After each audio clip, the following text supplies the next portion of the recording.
Hello friends, good afternoon. कैसे हो? I hope कि आप लोग अच्छे ही होंगे। सो फ्रेंड्स, आज की इस क्लास में हम लोग सॉल्व करेंगे जीके जीएस का प्रैक्टिस सेट। पूरे 50 प्रश्नों को हम लोग इस वीडियो में सॉल्व करेंगे। फ्रेंड्स, इस वीडियो में मैंने जितने भी क्वेश्चंस लिए हैं सारे के सारे सिलेक्टेड क्वेश्चंस लिए हैं, इंपॉर्टेंट क्वेश्चंस लिए हैं जो डायरेक्ट एग्जाम में क्वेश्चंस पूछे जाते हैं। तो चलिए इस क्लास को स्टार्ट करते हैं। लास्ट में आप लोग अपना नाम और स्कोर कमेंट बॉक्स में ज़रूर से ज़रूर बताइएगा। इस क्लास की आपको PDF जो है फ्री में हमारे टेलीग्राम चैनल पर मिल जाएगी। आप लोग टेलीग्राम चैनल से ज्वाइन हो जाइए। टेलीग्राम चैनल का नाम है एजुकेशन विद साहिल। इस वीडियो के डिस्क्रिप्शन बॉक्स में लिंक दे दी हूं, आप लोग ज्वाइन हो सकते हैं। तो फटाफट पेन कॉपी लेके रेडी हो जाएंगे सभी लोग। 50 प्रश्न होंगे, 50 में से कम 15 से 20 प्रश्न आपको नोट करने होंगे। चलिए, और 50 में से आपके जितने भी प्रश्न सही हों तो लास्ट में आप लोग अपना नाम और स्कोर कमेंट बॉक्स में ज़रूर से ज़रूर आप लोग बताइएगा। यहाँ पे क्लासेस का टाइमिंग देख सकते हैं, स्क्रीनशॉट लेके रख लीजिएगा और टाइम से आप लोग क्लास को देख लिया करें। बाद में भी आप लोग क्लास को देख लिया करें। ये देख सकते हैं, अगर आपको सरकारी सीट लेना है, पूरा मटेरियल चाहिए, बीएड प्रवेश परीक्षा का मटेरियल चाहिए, तो आप लोग ये हमारा क्रैश कोर्स ले सकते हैं। 149 रुपये में आपको मिल रहा है बीएड प्रवेश परीक्षा का पूरा मटेरियल। इसमें आपको Hindi, GK, reasoning, subject ability के 5000 से ज़्यादा इसमें आपको टॉपिक वाइज ऑब्जेक्टिव क्वेश्चन देखने को मिलेंगे। सभी वर्गों के लिए क्रैश कोर्स है, सभी विषयों के इंपॉर्टेंट क्वेश्चन देखने को मिलेंगे। 490 पेज की PDF है। ऑब्जेक्टिव क्वेश्चन होंगे, हिंदी लैंग्वेज में क्वेश्चन होंगे। कैसे परचेज करना है इस PDF को, वीडियो के डिस्क्रिप्शन बॉक्स में एक लिंक है, उस पर लिंक पे आपको क्लिक करना है। और उसके बाद आपसे मोबाइल नंबर, ईमेल आईडी आपसे पूछा जाएगा। उसके बाद 149 रुपये का पेमेंट करना है। जैसे ही आपका पेमेंट सक्सेसफुल होता है उसके बाद डाउनलोड का ऑप्शन है, आप लोग डाउनलोड कर लीजिएगा। ओके, तो बहुत ही बेहतरीन क्रैश कोर्स है, परचेज कर लीजिएगा सरकारी सीट लेना है तो। चलिए, आप सभी को पता है कि हर क्लास में मैं आप लोगों से क्वेश्चंस पूछा करता हूं, चाहे उसमें जितने भी क्वेश्चंस हों, 30, 50, 20 जितनी भी हों। तो आज पहला प्रश्न ही मैं आप लोगों से पूछता हूं, हीमोग्लोबिन की अधिकतम बंधुता होती है किसके लिए? ऑक्सीजन के लिए, या कार्बन डाइऑक्साइड के लिए, या कार्बन मोनोऑक्साइड के लिए, या नाइट्रोजन के लिए? हीमोग्लोबिन की अधिकतम बंधुता होती है किसके लिए? इसका जवाब आपको कमेंट बॉक्स में देना है, जो भी इसका राइट आंसर हो। ओके, चलिए अब हम दूसरे प्रश्न से शुरुआत करते हैं, जो कि बहुत ही इंपॉर्टेंट है कि पुरुष में पुरुषत्व के लिए जो है कौन सा गुणसूत्री संयोजक उत्तरदायी है? तो पुरुषत्व के लिए अगर बात करें तो XY, ठीक है। अगर महिला में XX गुणसूत्र पाया जाता है, पुरुष में XY। ऑप्शन इसका जो है D वाला बिल्कुल करेक्ट हो जाएगा। ओके, चलिए अगला प्रश्न देखिए, न्यूटन के पहले नियम को कहते हैं क्या? सभी को पता होगा, और मुझे पूरी उम्मीद है कि 50 में से आपका कम से कम 35 प्लस स्कोर ज़रूर जाएगा। अगर आप लोग फर्स्ट टाइम भी इस टेस्ट को दे रहे होंगे, यानी कि फर्स्ट टाइम मेरे टेस्ट को दे रहे होंगे, तो आप लोग 35 प्लस स्कोर ज़रूर से ज़रूर आप लोग करेंगे। तो न्यूटन के पहले नियम को क्या कहते हैं? जड़त्व का नियम कहते हैं। ऑप्शन इसका जो है B वाला बिल्कुल करेक्ट हो जाएगा। चलिए, यदि हम किसी पात्र के तल पर द्रव के दाब की गणना करना चाहें तो उसे निर्धारित करने के लिए कौन सी मात्रा जो है अपेक्षित नहीं है? और भी क्लासेस आपको देखनी है तो आप लोग प्ले लिस्ट में जाके देख सकते हैं। प्ले लिस्ट में आपको जो है टॉपिक वाइज की भी क्लासेस मिल जाएंगी। उसे निर्धारित करने के लिए कौन सी मात्रा अपेक्षित नहीं है? पात्र के तल के पृष्ठ का क्षेत्रफल। ऑप्शन इसका B वाला बिल्कुल करेक्ट हो जाएगा। ओके, चलिए 2022 में अगर आपको यूपी से बीएड करना है या अदर स्टेट से बीएड करना है तो आप लोग हमारे चैनल से जुड़ जाएं। चैनल को सब्सक्राइब करके बेल आइकन को ऑल पे प्रेस कर लीजिएगा। जो भी यूपी बीएड की अपडेट रहेगी वो अपडेट आपको सबसे पहले हमारे चैनल के माध्यम से देखने को मिलेगी। कुछ डाउट्स वगैरह हो तो आप लोग कमेंट बॉक्स में अपना डाउट क्लियर कर सकते हैं। बेहतरीन अंक लाना है इस एग्जाम में तो जुड़े रहें चैनल से। जितना मटेरियल आपको मिल रहा है उतना आप लोग मटेरियल को एक्सेप्ट करें। चलिए, उच्च न्यायालय की परमादेश जारी करने की शक्ति के अंतर्गत आते हैं किसके? उच्च न्यायालय की परमादेश जारी करने की शक्ति के अंतर्गत आते हैं कौन कौन से? संवैधानिक अधिकार, या मौलिक अधिकार, या संवैधानिक अधिकार? तो ये सभी आते हैं, तीनों अधिकार आते हैं। ओके, उच्च न्यायालय की परमादेश जारी करने की शक्ति के अंतर्गत। ओके, ऑप्शन इसका D वाला बिल्कुल करेक्ट हो जाएगा। चलिए अगला प्रश्न देखिए, स्वतंत्रता के पश्चात मंत्रिपरिषद के खिलाफ पहला अविश्वास प्रस्ताव कब लाया गया था? बहुत ही इंपॉर्टेंट क्वेश्चन है। स्वतंत्रता के पश्चात मंत्रिपरिषद के खिलाफ पहला अविश्वास प्रस्ताव कब लाया गया था? 1954, 1963, 1961 या 1975 में? तो यह लाया गया था, कब लाया गया था? 1963 में लाया गया था। ऑप्शन इसका C वाला बिल्कुल करेक्ट हो जाएगा। चलिए अगले प्रश्न का जवाब देंगे सभी लोग। 9वीं सदी में भारत आए अरब यात्री सुलेमान ने किस साम्राज्य को जो है रोहमा कहकर संबोधित किया था? वेरी इंपॉर्टेंट क्वेश्चन है, सभी लोग हर क्वेश्चन का जवाब देते हुए चलेंगे। तो पाल साम्राज्य को रोमा कहकर जो है संबोधित किया था अरब यात्री सुलेमान ने। ऑप्शन इसका जो है ए वाला बिल्कुल करेक्ट हो जाएगा। चलिए अगला प्रश्न आपकी स्क्रीन पे आ गया है जो कि बहुत ही इंपॉर्टेंट क्वेश्चन है। इस प्रश्न को तो बिल्कुल नोट कर लीजिएगा कि इनमें से कौन भारत में मुसलमानों की उच्च शिक्षा के लिए पथ प्रदर्शक बने हैं। तो वो बने हैं सर सैयद अहमद खान। ऑप्शन इसका जो है डी वाला बिल्कुल करेक्ट हो जाएगा। ओके चलिए, माई एक्सपेरिमेंट विथ ट्रुथ के रचनाकार कौन है? सभी को पता होगा माई एक्सपेरिमेंट विथ ट्रुथ के रचनाकार कौन है? महात्मा गांधी हैं। ऑप्शन इसका ए वाला बिल्कुल करेक्ट हो जाएगा। नोट कर लीजिएगा, 8वां 9वां प्रश्न जरूर से जरूर नोट करिएगा। चलिए, जहांगीर के निर्देश पर किसने जो है अबुल फजल की हत्या कर दी? जहांगीर के निर्देश पर किसने अबुल फजल की हत्या कर दी? 10 का जवाब देने का प्रयास करेंगे। वेरी इंपॉर्टेंट क्वेश्चन है, पूरी क्लास को जरूर देखिएगा आप लोग, मज़ा आने वाला है आज की इस क्लास में। तो जहांगीर के निर्देश पर किसने अबुल फजल की जो है हत्या कर दी थी? वीर सिंह बुंदेला ने। ऑप्शन इसका जो है ए वाला बिल्कुल करेक्ट हो जाएगा। अगला प्रश्न आ गया है, बहुत ही इंपॉर्टेंट क्वेश्चन है, दहशाला बंदोबस्त किससे संबंधित है? दहशाला बंदोबस्त जो है किससे संबंधित है? बीरबल से या टोडरमल से या अबुल फजल से या इनमें से कोई नहीं? आंसर सोचने का ज़्यादा समय चाहिए तो आप लोग वीडियो को रोक भी सकते हैं। दहशाला बंदोबस्त किससे संबंधित है? टोडरमल से संबंधित है। ऑप्शन इसका जो है सी वाला बिल्कुल करेक्ट हो जाएगा। नोट कर लीजिएगा 11 वाला प्रश्न को, ठीक है। चलिए, शीतकाल में हैंडपंप का पानी गर्म होता है क्योंकि? क्या कारण है कि शीतकाल में हैंडपंप का पानी जो है गर्म होता है? 12 का जवाब देने का प्रयास करेंगे। तो शीतकाल में हैंडपंप का जो पानी गर्म होता है क्योंकि पृथ्वी के भीतर तापमान वायुमंडल के तापमान से अधिक होता है। ओके, ऑप्शन इसका जो है बी वाला बिल्कुल करेक्ट हो जाएगा, बी वाला। चलिए, सभी को गुड आफ्टरनून। सभी लोग वीडियो को लाइक कर देंगे और चैनल को सब्सक्राइब कर देंगे ताकि बीएड की पल पल की अपडेट आपको मिलती रहे, और इस वीडियो को शेयर भी कर दें और भी लोग जैसे 2022 में जो लोग बीएड करना चाहते हैं उनको भी हेल्प मिल सके। पानी की टंकी ऊपर से देखने पर कम गहराई दिखाई देने का कारण क्या है? पानी की टंकी ऊपर से देखने पर कम गहराई दिखाई देने का कारण क्या है? अपवर्तन।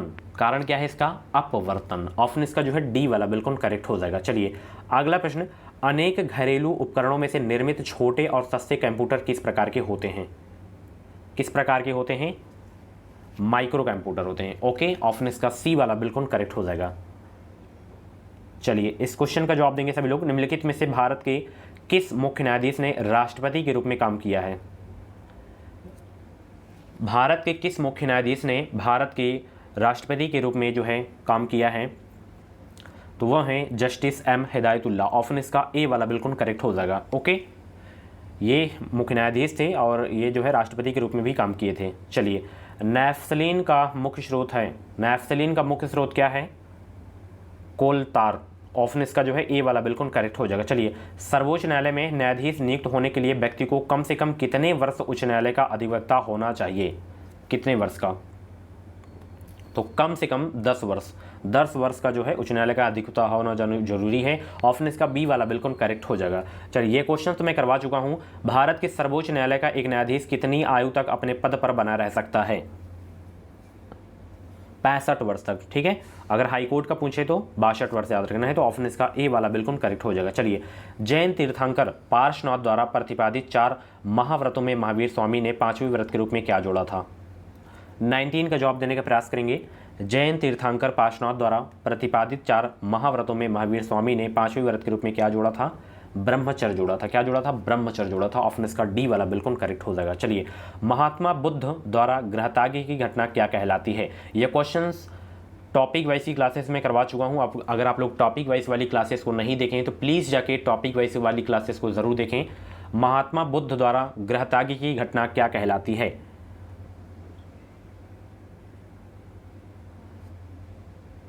महाभिनिष्क्रमण कहलाता है, ठीक है। ऑप्शन इसका ए वाला बिल्कुल करेक्ट हो जाएगा। ये धर्म चक्र प्रवर्तन क्या कहलाता है आप लोग बताइएगा, क्योंकि ये सब टॉपिक वाइज की क्लास में करवाया हूँ। महात्मा बुद्ध के बारे में आपको जितना भी पता हो, जैसे इनका जन्म कब हुआ, जन्म कहाँ पे हुआ, इनके माता का नाम, पिता का नाम, इनके बचपन का नाम, इनको ज्ञान की प्राप्ति कहाँ पे हुई, ये प्रथम उपदेश अपना कहाँ दिए थे, सर्वाधिक उपदेश अपना कहाँ पे दिए थे, ठीक है। तो और इनको महापरिनिर्वाण की प्राप्ति कहाँ पे हुई थी, तो इनके बारे में आप लोग कमेंट बॉक्स में बताइए। सभी लोग वीडियो को रोक देंगे और तुरंत आप लोग बताएंगे महात्मा बुद्ध के बारे में। चलिए, पवन ऊर्जा उत्पादन के क्षेत्र में विश्व का अग्रणी देश कौन सा है? तो वो आपका है यूएसए, यानी कि संयुक्त राज्य अमेरिका। ऑप्शन इसका बी वाला बिल्कुल करेक्ट हो जाएगा। पवन ऊर्जा उत्पादन के क्षेत्र में विश्व का जो अग्रणी देश है संयुक्त राज्य अमेरिका है। बागानी कृषि के अंतर्गत नहीं आता है बागानी कृषि के अंतर्गत नहीं आता है क्या?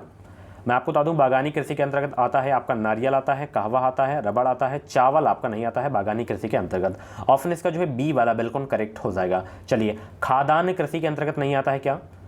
खाद्यान्न कृषि के अंतर्गत नहीं आता है क्या? 23 का जवाब देंगे। चावल की कृषि तो आती है, गेहूं की कृषि भी आती है खाद्यान्न कृषि के अंतर्गत, मक्का की कृषि भी आती है, गन्ना की कृषि खाद्यान्न कृषि के अंतर्गत नहीं आती है। ऑप्शन इसका सी वाला बिल्कुल करेक्ट हो जाएगा।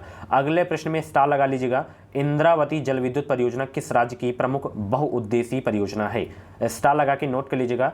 इंद्रावती जल विद्युत परियोजना किस राज्य की प्रमुख बहुउद्देशीय परियोजना है? यह है उड़ीसा। उड़ीसा राज्य की प्रमुख बहुउद्देशीय परियोजना है इंद्रावती जल विद्युत परियोजना। ऑप्शन इसका सी वाला बिल्कुल करेक्ट हो जाएगा। अगले प्रश्न का जवाब देंगे सब लोग। प्राचीन भारत में निम्नलिखित में से कौन सी लिपि दाईं ओर से बाईं ओर लिखी जाती है? जितने भी लोग क्लास को अभी भी देख रहे हैं फटाफट वीडियो को लाइक कर देंगे। प्लीज़ वीडियो को आप लोग ज़रूर से ज़रूर लाइक किया करें ताकि मैं मोटिवेट हो सकूँ और भी अच्छा कंटेंट मैं आप लोगों के लिए ला सकूँ। आज का लाइक का टारगेट है 500। अगर आप लोग 500 लाइक कर दिए आज, तो कल बेहतरीन क्लास मैं आप लोगों के लिए लेकर आऊँगा। जीके की टॉपिक वाइज की बेहतरीन क्वेश्चंस होंगे उसमें, जो डायरेक्ट आपको एग्जाम में देखने को मिलेंगे। तो प्राचीन भारत में निम्नलिखित में से कौन सी लिपि दाईं ओर से बाईं ओर लिखी जाती है? 25 को जवाब देने का प्रयास करेंगे।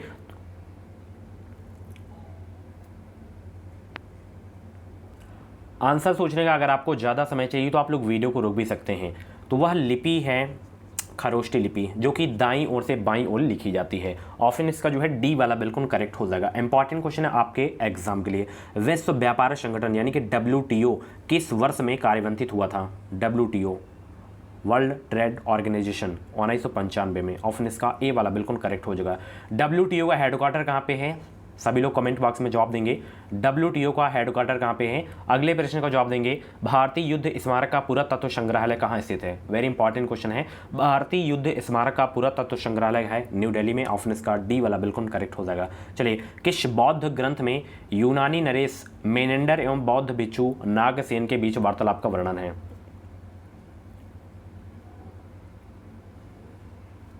तो वो है आपका मिलिंद पन्हो। ऑप्शन इसका जो है सी वाला बिल्कुल करेक्ट हो जाएगा। चलिए, जाति प्रथा एवं छुआछूत को समाप्त करने के उद्देश्य से लंगर परंपरा की नींव किसने डाली? 29 का जवाब देने का प्रयास करेंगे। तो लंगर परंपरा की नींव डाली थी गुरु अमरदास ने। ऑप्शन इसका सी वाला बिल्कुल करेक्ट हो जाएगा। पारसी धर्म के संस्थापक थे कौन? पारसी धर्म के संस्थापक आपको बताना है जोरोस्टर। कौन थे? जोरोस्टर पारसी धर्म के संस्थापक हैं। ऑप्शन इसका सी वाला बिल्कुल करेक्ट हो जाएगा। एलोरा की गुफाएं जो महाराष्ट्र में है, ये शैलकृत मंदिर है किसका किन किन धर्मों का?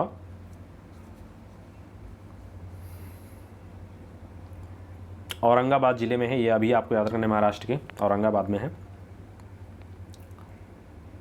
तो एलोरा में गुफाएं और शैलकृत मंदिर हैं हिंदू, बौद्ध और जैन का। ऑप्शन इसका डी वाला बिल्कुल करेक्ट हो जाएगा। हाथी उत्सव मनाया जाता है कहाँ पे?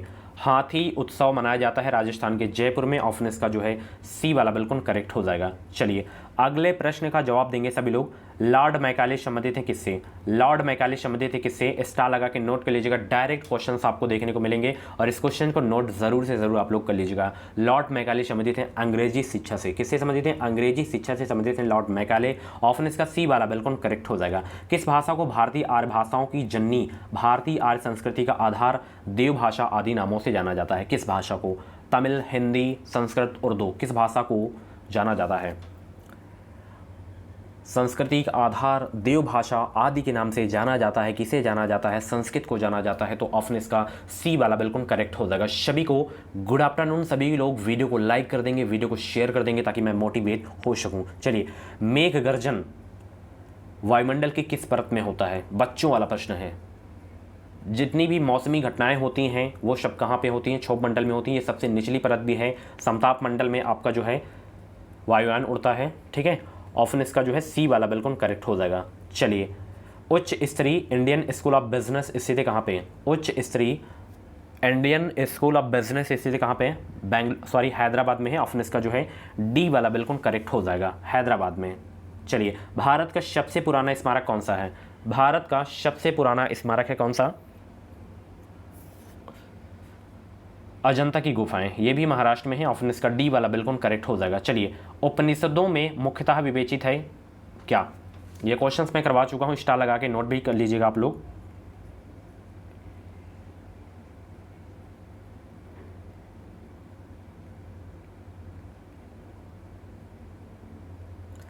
उपनिषदों में मुख्यतः विवेचित है, दर्शन शास्त्र पर आधारित है।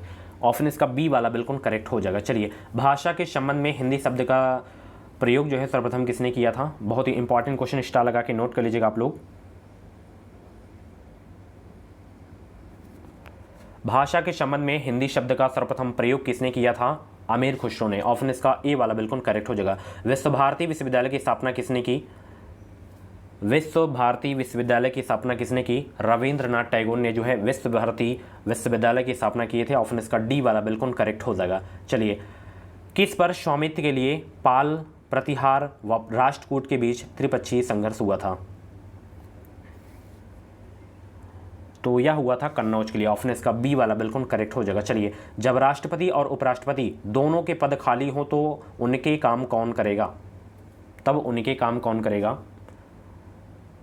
चीफ जस्टिस ऑफ इंडिया, यानी कि भारत के मुख्य न्यायाधीश। ऑप्शन इसका जो है सी वाला बिल्कुल करेक्ट हो जाएगा। इस समय भारत के मुख्य न्यायाधीश कौन है, ये आप लोग बताइए। किस नंबर के हैं, कौन से क्रम के हैं, ये आपको बताना है, ठीक है। भारत की संसदीय प्रणाली जो है प्रभावित है कहाँ से, किस देश से? इंग्लैंड से, जर्मनी से, आयरलैंड से या संयुक्त राज्य अमेरिका से? तो भारत की संसदीय प्रणाली जो है प्रभावित है इंग्लैंड से। 42 वाला 43 वाला दोनों इंपॉर्टेंट क्वेश्चन है पॉलिटी का। ओके, चलिए, समताप मंडल में ओजोन परत का कार्य क्या है? समताप मंडल में ओजोन परत का कार्य क्या है? भूतल पर पराबैंगनी विकिरण को रोकना, यही जो है ओजोन परत का कार्य है। ओजोन परत कहाँ पे? समताप मंडल में है। ये बहुत इंपॉर्टेंट क्वेश्चन, स्टार लगा के नोट कर लीजिएगा। चलिए, सारे जहाँ से अच्छा हिंदुस्तान हमारा के रचनाकार कौन है? इकबाल है। ऑप्शन इसका बी वाला बिल्कुल करेक्ट हो जाएगा। भारतीय कम्युनिस्ट पार्टी का अस्तित्व जो है किस वर्ष में आया था? 1921 में आया था। डी वाला बिल्कुल करेक्ट हो जाएगा। जनरल डायल की हत्या किसने की थी? जनरल डायल की हत्या जो है किसने की थी? उधम सिंह ने जनरल डायल की हत्या की थी। ऑप्शन इसका सी वाला बिल्कुल करेक्ट हो जाएगा। महात्मा गांधी के राजनीतिक गुरु कौन थे? ये क्वेश्चंस और ये क्वेश्चंस तीनों रामबाण प्रश्न है, नोट जरूर से जरूर करिएगा। महात्मा गांधी के राजनीतिक गुरु हैं गोपाल कृष्ण गोखले। ऑप्शन इसका डी वाला बिल्कुल करेक्ट हो जाएगा। चलिए, अगला प्रश्न आपकी स्क्रीन पे आ गया। साइमन कमीशन का जो है भारत आगमन किस वर्ष में हुआ था? इसी के विरोध में लाला लाजपत राय की मृत्यु हो गई थी। साइमन कमीशन का भारत में आगमन हुआ था 1928 में। ऑप्शन इसका बी वाला बिल्कुल करेक्ट हो जाएगा। लास्ट क्वेश्चन है, निम्नलिखित में से कौन सी भाषा संविधान की 8वीं अनुसूची में नहीं है? 22 भाषाओं का उल्लेख है, जिसमें उर्दू भी है, नेपाली भी है, कोंकणी भी है, भोजपुरी नहीं है 8वीं अनुसूची में। ओके, ऑप्शन इसका डी वाला बिल्कुल करेक्ट हो जाएगा। ये भी बहुत ही बिल्कुल जबरदस्त प्रश्न था। सो फ्रेंड्स, ये थे जीके जीएस के टॉप 50 क्वेश्चंस। इन 50 क्वेश्चंस में से आपके जितने भी क्वेश्चंस करेक्ट हुए हो तो आप लोग अपना नाम स्कोर कमेंट बॉक्स में ज़रूर से ज़रूर बताइएगा। और ऐसी ही वीडियोस देखने के लिए आप लोग हमारे चैनल से जुड़े रहें। चैनल को सब्सक्राइब करके बेल आइकन को ऑल पे प्रेस कर लीजिएगा। अगर यह क्लास आपको हेल्पफुल लगी हो तो प्लीज़ यार वीडियो को लाइक करके जाइएगा। टारगेट 500 लाइक है और मुझे पूरी उम्मीद है कि आज आप लोग 500 लाइक ज़रूर से ज़रूर करेंगे। Thank you so much. मिलते हैं अगली क्लास में। इसकी PDF मैं आपको टेलीग्राम चैनल पे सेंड कर दूंगा, वहाँ पे भी आप लोग ज्वाइन हो जाइए। Thank you.